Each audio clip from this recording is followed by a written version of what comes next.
And joining me with reaction to all of the day's events is Kentucky Senator, the one and only, well, son of today's second-place finisher, Rand Paul is with us. Rand, how are you? Good to see you, Sean. How about an Iowa welcome, Rand Paul?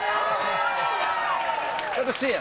Good to be with you. All right, so you and I have talked about how passionate your dad's followers are. You're obviously supporting your dad. Right. You happy with the second-place victory today? We're ecstatic, although I did tell him we should have stopped at Walmart. We have some really cute grandchildren. If we'd have had them out in front of Walmart, we just need 150 more. I know, we could have won. close. But what do you think this race came down to? Iowa's always an indicator, a state that believes very strongly in low taxes, conservative principles, things you advocate all the time, also family values. Kind of sounds like the Tea Party a little bit to me. I think the Tea Party was a big victory here. Think of the two most prominent people who represent the Tea Party.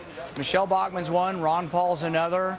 Slightly different on some issues, but in large sense represent the Tea Party. I think the Tea Party versus the establishment, big victory for the Tea Party. Well, it's interesting you say that because Debbie Wasserman Schultz. Any fans of Debbie Wasserman Schultz here? She's not in the Tea Party. I don't think she's in the Tea Party. I don't think she's a registered member.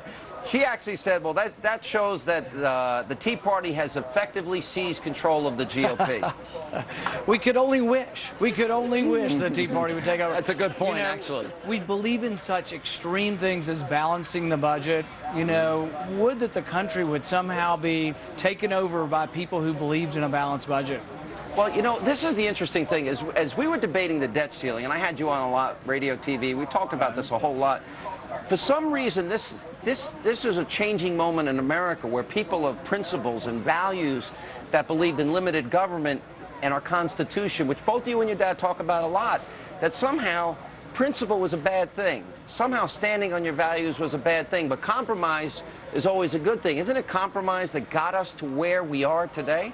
Well, I think it's interesting that it's probably the opposite politically now. The people who are doing well, Michelle Bachmann included, Ron Paul, are people who do stand on principles and aren't afraid to say it. They seem to be doing well. Chris Christie in New Jersey. People I think really want bold leadership. They don't want someone who's sort of following the polls or someone like the current president who really is following nothing. I mean, we are living in a failed presidency. I think he's following something. I think he's following the most radical agenda of any president in the history of this country. I think he's got an agenda. Yeah, but I think he's confused, really. I mean, look at, he's begging Timothy Geithner to stay. We've been saying all week, Timothy Geithner should resign. Get out of here. Yeah. We're going to try to make the Senate and the House vote on a vote of no confidence. We think it's time for Timothy Geithner to go. We see no objective evidence that the economy is getting better. Joblessness is up. People are suffering. Gas prices have doubled. Food prices are up. There's nothing good about our economy. The stock market's in the tank. In fact, I think the stock market has already voted on Timothy Geithner. It's been a vote of no confidence. Well, same with the president and the president's failed policies. You know, it's interesting because we saw in the debate on Thursday night, you know, this little exchange between Rick Santorum, Senator Santorum, and your dad. And I talked to a lot of conservatives. They agree with your dad on issues. That was a good catch. They agree with your dad on issues involving economic conservatism, fiscal conservatism, but they disagree with him on this sort of hands-off approach on, you know, Iran, the bomb, and all these other issues. Is that going to be problematic for him? Because that came up in the 2008 campaign as well. Yeah, I think what the thing is that what my father represents and what he talks about is that we should only go to war constitutionally, that we should declare war, that Congress should vote on it. Think about what we're doing in Libya right now. Right. We've gone into a war with no vote of Congress, but they say, oh, the UN approved it. So yeah, it's who like, cares? yeah, I mean, the UN, our Constitution doesn't say anything about the United Nations. So it is a different position slightly than other candidates are taking, but at the same time, he truly believes that we should be reluctant to go to war. We don't want candidates that want to just go, and always be involved in war. We want constitutional restraint. We've lost how many lives in war? After 9/11, George Bush did get congressional authority. Exactly. You know, he got the use of force authorization. Right. So that was, but you're right, Libya is a very different standard. And after the time had passed with the War Powers Act, which I, by the way, don't agree with, but it is the law of the land, he was supposed to go to Congress and get approval, and the president didn't do it. And I've always said it's the most important vote any congressman or senator will ever take is whether to go to war, whether I send your kids to war.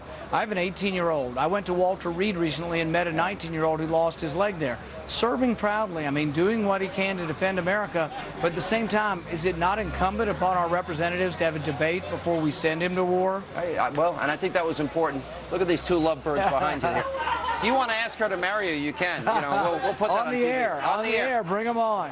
One of the things where we have had great agreement, and a lot of people seem to be missing this, during this debt ceiling debate, I was against it. I know you were against it. Louis Gohmert was here is against it. Steve King's against it. Michelle Bachmann was against it. The reason is we keep talking about the projected baseline increases of 8% a year. Right. Washington doesn't seem to want to discuss this right now, either party. It's frustrating because we're never going to get to a balanced budget. I see a lot of young kids in this audience here tonight.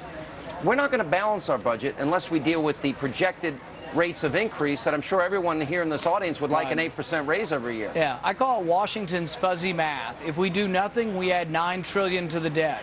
So they're talking about cutting $2 trillion from the $9 trillion they're going to add. So that means they're really talking about adding $7 trillion to the debt. We can't survive that. 7 is a minimum. If interest rates go up. Could be more. Could be more. And if rosy projections go down. If interest rates go up 1 point, that adds $1 trillion to the debt over 10 years. Now, a lot of people had wanted you to run for president.